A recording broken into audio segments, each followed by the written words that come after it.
kula njenengan sholat jamaah itu ibaratnya reuni. Ya, reuni dulu pernah kumpul di sana satu koloni, satu kelompok roh. Sekarang diharapkan kita berkumpul.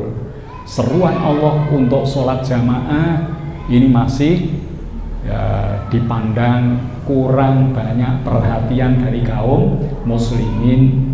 Dibanding ke kaum muslimin diundang apa Pak? Kendurenan. Ya, kula njenengan untuk kendurenan, kula sering niku belum undangannya pada Isya, kula Isya rampung langsung menuju tempat itu kebak nggone. Ya.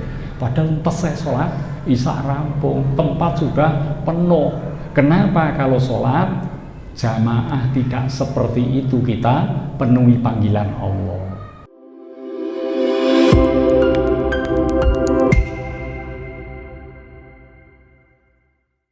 Assalamualaikum warahmatullahi wabarakatuh.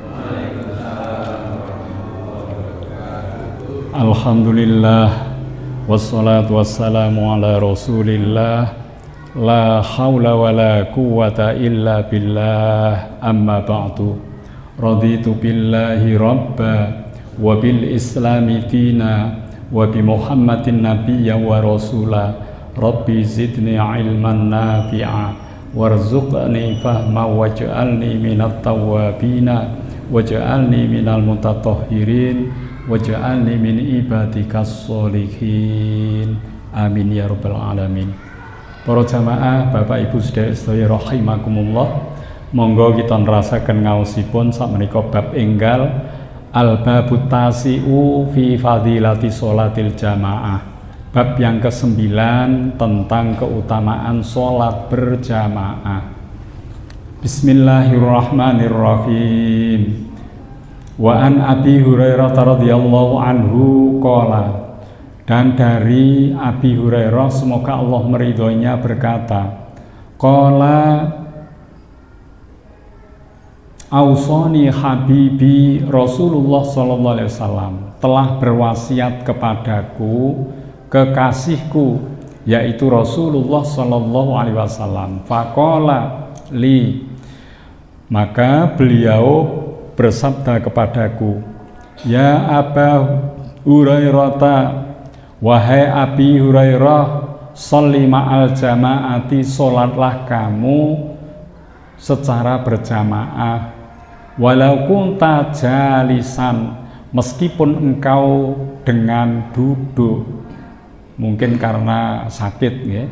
Fa innallaha ta'ala, maka sesungguhnya Allah ta'ala yu'tika, memberi kepadamu bikulli sholatin ma'al jama'ati, setiap sholat yang dikerjakan berjamaah, sawaba khamsin wa ishrina sholatan, pahala sebanyak 25 sholat ya. Fi ghairil jama'ati, dipun bandingake menawi sholat boten jamaah. Dados niki redaksinya dibuat ausini ya, telah berwasiat kepadaku, berarti ini merupakan suatu hal yang penting karena diwasiatkan oleh Rasul kepada Abi Hurairah. Wasiatnya apa ya? Abu Hurairah diperintahkan untuk sholat secara berjamaah ya, walaupun mungkin dilakukan dengan duduk karena sakit, dan itu akan diberikan pahala 25 kali sholat dibandingkan sholat yang tidak berjamaah. Dan itu 1 kali sholat. Kalau 1 hari kita berjamaah dibanding orang yang 1 hari tidak berjamaah, berarti ya 25 kali 5 perbandingannya ya, 125 dibanding ya 5. Niki perbandinganipun. Dados monggo kita sedaya saged njumenengake salat jamaah keranten menika dipun lipat gandhakake ganjaranipun.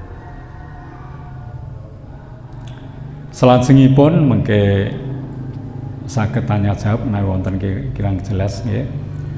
Qala Nabi sallallahu alaihi wasallam, bersabdalah Nabi sallallahu alaihi wasallam, Fadlu sholatil jama'ati ala sholatir rajuli wahdahu khamsun wa isruna darajatan. Ya. Keutamaan sholat berjamaah ala sholatir rajuli wahdah terhadap sholat yang dilakukan seorang diri saja, jadi jamaah kali setunggal tiang mawon, ya. Khamsun wa isruna darajatan, itu berlipat 25 derajat. Niki satu pernyataan sami kali nginggil kalau wau nggih. Wa fadlu sholati tatawwu'i fil baiti, dan keutamaan sholat sunnah di rumah ala fi'liha fil masjidi dibandingkan sholat yang dilakukan di masjid, sholat sunnah kafadli sholatil jama'ati la sholatil munfarid, kaya dene perbandingane sholat jamaah kalian sholat sendiri. Dados niki nek kula jenengan salat sunnah saenipun wonten dalem nggih, wonten dalem kados dene salat tahajud, salat duha, sebaiknya di rumah ya. Dan itu lebih utama dibandingkan di masjid, karena masjid ini untuk syiar salat berjamaah. Kalau di rumah jangan sampai kita tinggalkan rumah kita seperti kuburan, tidak ada sholat ya. Maka sebaiknya sholat-sholat sunnah dilakukan di rumah, dan sholat jamaah, sholat fardu di masjid ya. Kalau melakukan sholat sunnah di masjid dengan di rumah, lebih utama mana? Ini tadi digambarkan, sholat sunnah di rumah itu seperti perbandingan sholat jamaah di masjid. Dados saenipun teng griya nggih. Tapi nek dipun lampahi teng masjid, lha niki kaya dene wong sholat ijen. Lah niku nggih. Nek ning omah sholat sunah niku kados dene tiyang sholat ingkang jamaah. Nah niki nanti wonten pertanyaan, kalau sholat qobliyah itu dilakukan di rumah atau di masjid atau di musola? Sebaiknya di masjid musola. Karena apa? Karena kita mengutamakan bisa tepat waktu untuk mengikuti sholat fardu berjamaah. Kalau sholat qobliyah itu dilakukan di rumah setelah adzan mestinya, nggih. Terus bar qobliyah kula jenengan jarak dari rumah ke masjid agak jauh, maka bisa jadi di masjid akan tertinggal sholat jamaah, sholat fardu. Nah, maka qobliyah bisa dilakukan di masjid ya. Untuk nanti ba'diyah boleh dilakukan di rumah, karena ba'diyah tidak berkait dengan ya napa menika awal daripada sholat berjamaah. Kalau ba'diyah kan longgar ya. Setelah ba'diyah tidak ada lagi sangkut pautnya dengan sholat fardu berjamaah ya.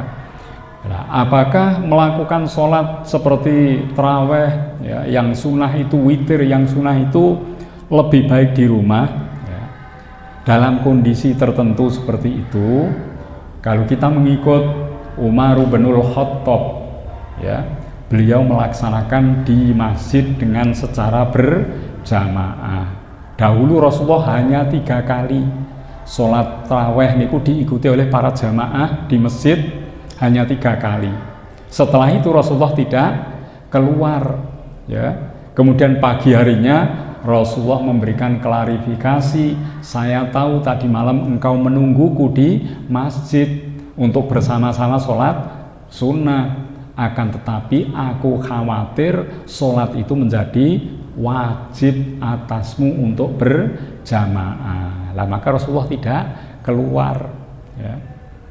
Niku nggih, dados setelah itu pada saat Umar bin Khattab, beliau ini melihat para kaum muslimin sholat sendiri-sendiri, tidak tertib, tidak teratur, maka ditunjuklah seorang sahabat untuk menjadi imam dan diikuti oleh para jamaah, berlaku sampai hari ini. Iku sholat taraweh berjamaah sejarah kados ngoten niku ya. Nah ini karena Umar itu juga sahabat Rasul, dan beliau memberikan satu keterangan, ini adalah merupakan bid'ah yang sebaik-baiknya bid'ah ya. Bid'ah ini masalahnya zaman Rasul mboten dipun lampahi jamaah. Lah Umar melihat ini akan memiliki nilai tambah kebaikan, maka dianjurkanlah untuk dilakukan secara berjamaah. Niku antawisipun tentang sholat sunnah sebaiknya di rumah kecuali tertentu ya. Kalau sholat Idul Fitri, Idul Adha, sholat sunnah ini bagaimana? Rasulullah melakukannya di musola, bukan di masjid ya. Lah musola dengan masjid itu dua tempat yang berbeda.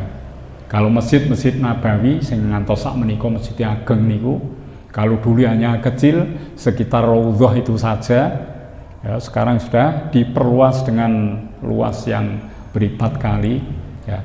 Rasulullah dulu melakukan sholat Idul Fitri, Idul Adha, juga sholat istisqa itu di musola. Musola itu tanah lapang yang ditunjuk Rasul, memang di tempat itulah Rasulullah melakukan sholat sunnah Idul Fitri, Idul Adha. Terus mboten apa istilahnya, wonten bangunane mboten.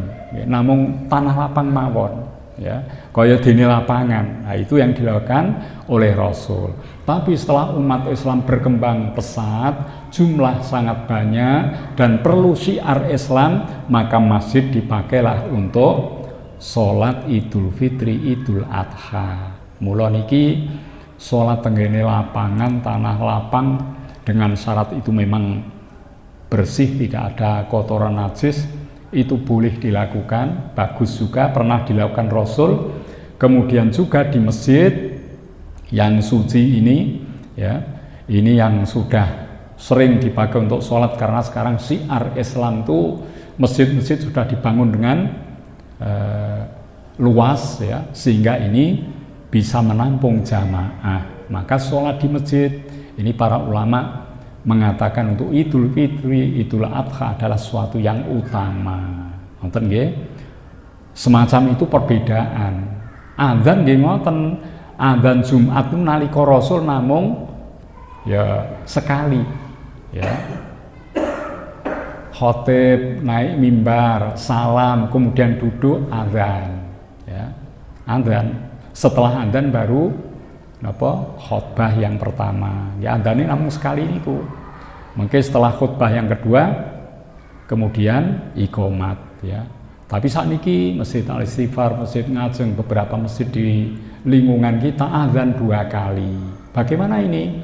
Zaman Umar juga itu dilakukan. Karena apa?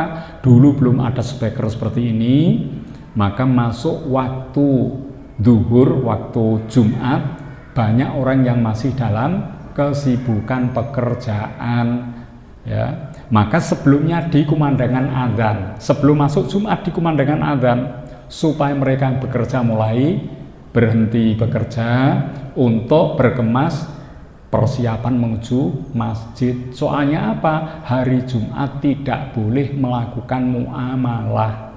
Maksudnya pas khutbah sudah dimulai, adol tinuku niku mboten angsal. Nah, mulane teng Arab ngantos sakniki nggih ngoten, menawi Jumat itu sudah menjelang mereka menutup ya tempat usahanya. Nah, seperti itu nggih. Nah, teng mriki nggih wonten nek Jumat tukang-tukang bangunan libur. Tapi nek teng Semarang libure dina Ahad. Nah, ngoten niku karena kondisional sesuai dengan lingkungannya. Lah niki antawisipun untuk menjelaskan beberapa perbedaan. Di antaranya tadi yang utama adalah sholat sunnah itu sebaiknya di rumah kalau memang itu memungkinkan, dan ada beberapa sholat sunnah dilakukan di masjid karena mengikut dari anjuran para orang-orang terdahulu salafus sholihin. Terus niku monggo dipun maklumi ya. Jadi tidak harus sholat sunnah kok di masjid, ya ampun ngoten ya.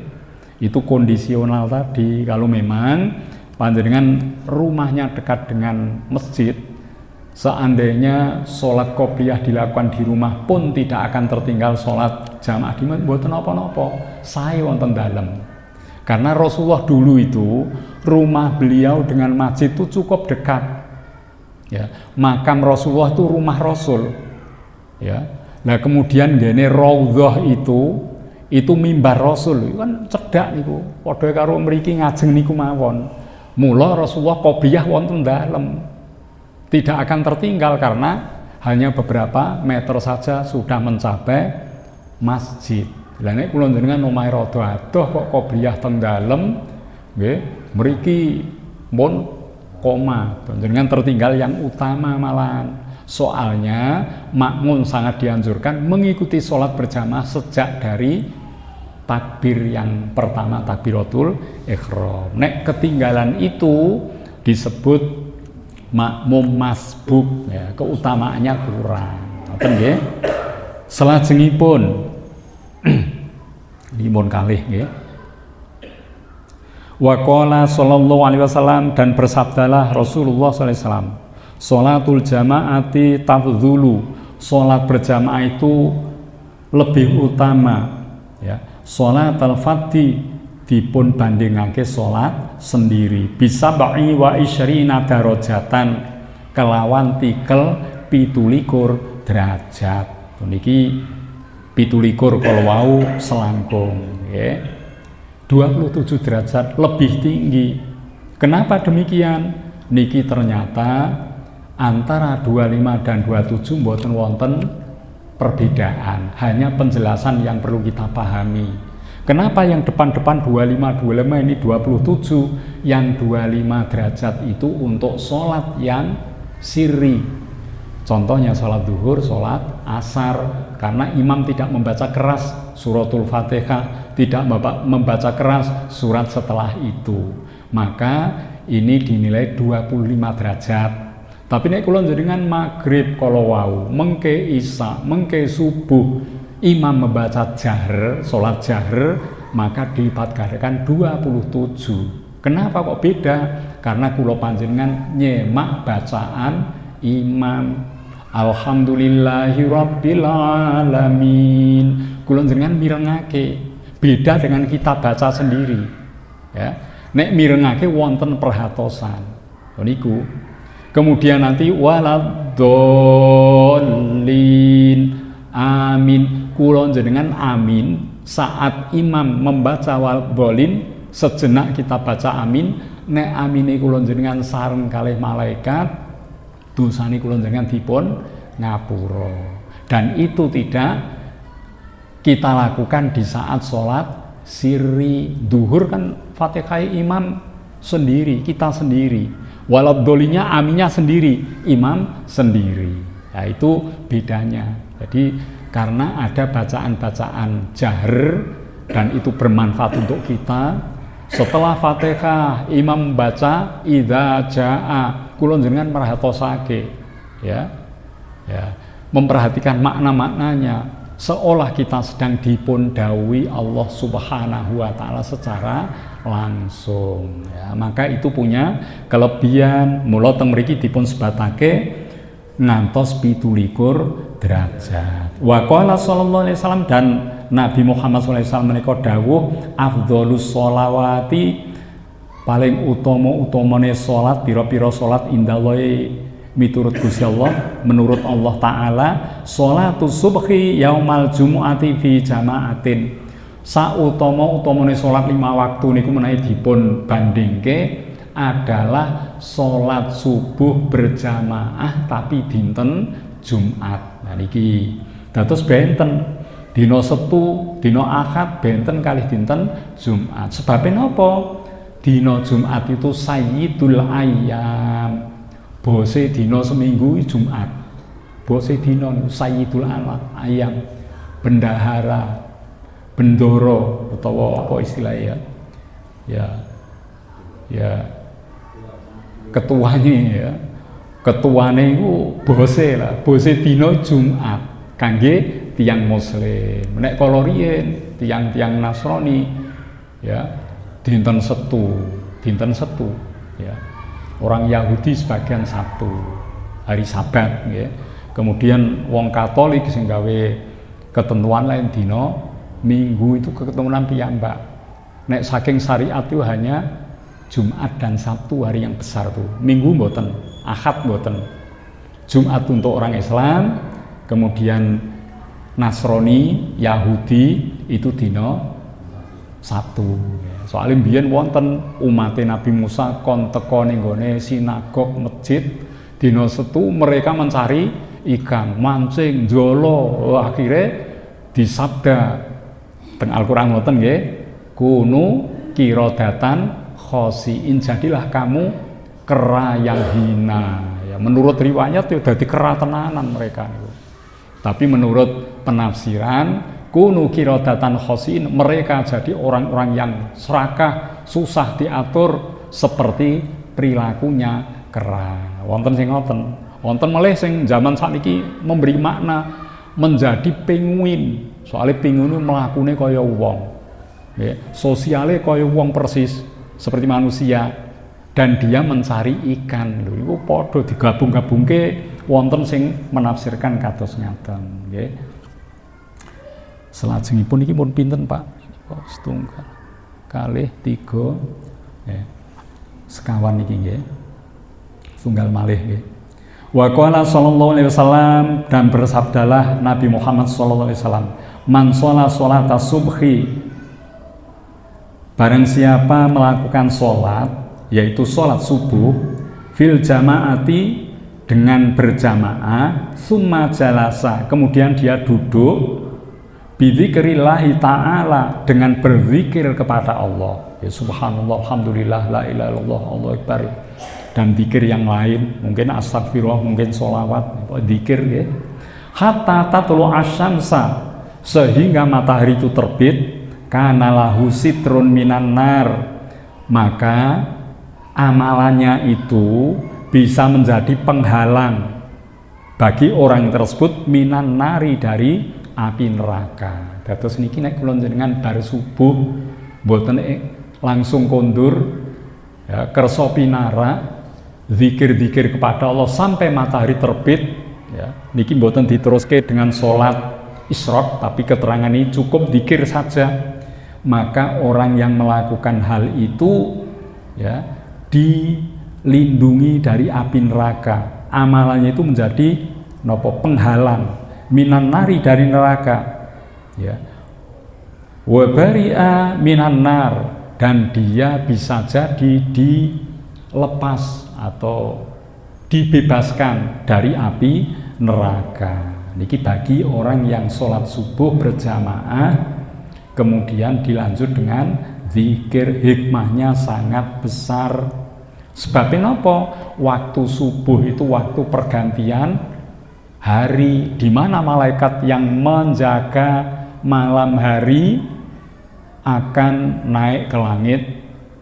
Malaikat yang menjaga siang hari turun ke bumi, sehingga tempat subuh itu adalah bertemunya para malaikat. Mulane donga ya dadi mustajab, amal-amal zikir-zikir kula jenengan dados amalan ingkang utama. Niku waktu subuh kali waktu maghrib kala wau. Maghrib nggih sami.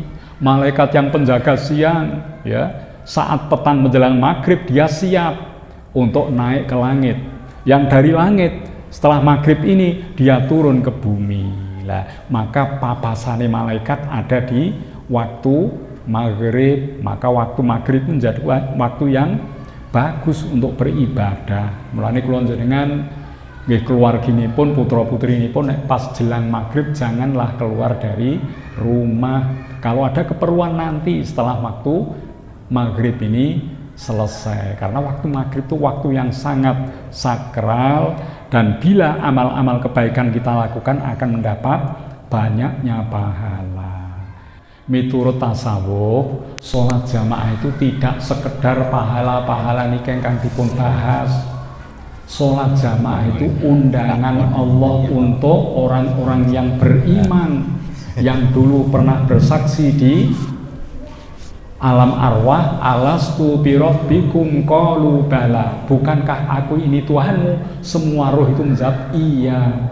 Kemudian roh itu berkelompok-kelompok, al arwahu junudum mujannadah, kelompok mriki, kelompok mriki, kelompok mriki. Lah kula jenengan sakniki niki dipanggil oleh Allah melalui muadzin untuk kumpul. Yang dulunya pernah kumpul di sana, kumpullah di masjid musola. Nah niki, jadi kula jenengan sholat jamaah itu ibaratnya reuni. Ya, reuni dulu pernah kumpul di sana satu koloni, satu kelompok roh. Sekarang diharapkan kita berkumpul. Seruan Allah untuk sholat jamaah ini masih ya, dipandang kurang banyak perhatian dari kaum muslimin. Dibanding ke kaum muslimin diundang apa Pak? Kendurenan. Ya, kula njenengan untuk kendurenan, kula sering niku belum wow. Undangannya pada isya, kula isya rampung langsung menuju tempat itu kebak nggone. Ya. Padahal pas saya sholat isya rampung, tempat sudah penuh. Kenapa kalau sholat jamaah tidak seperti itu, kita penuhi panggilan Allah. Nek panggilan tonggo kok ngono, cepete teko. Soalnya untuk berkat. Lha kok salat jamaah perlu diadakan berkat ngoten nggih. Nah niki sing jamaah niku pinten baris niku wau, padahal cobi warga panjenengan sak RT wong pira. Sudahlah satu rumah keluar satu orang saja, masjid ini penuh. Nggih. Tapi kok mboten ngoten. Nah, keranten iki mboten menyadari bilih kempalipun kula jenengan minangka reuni yang dulu pernah kita dikumpulkan Allah di alam arwah.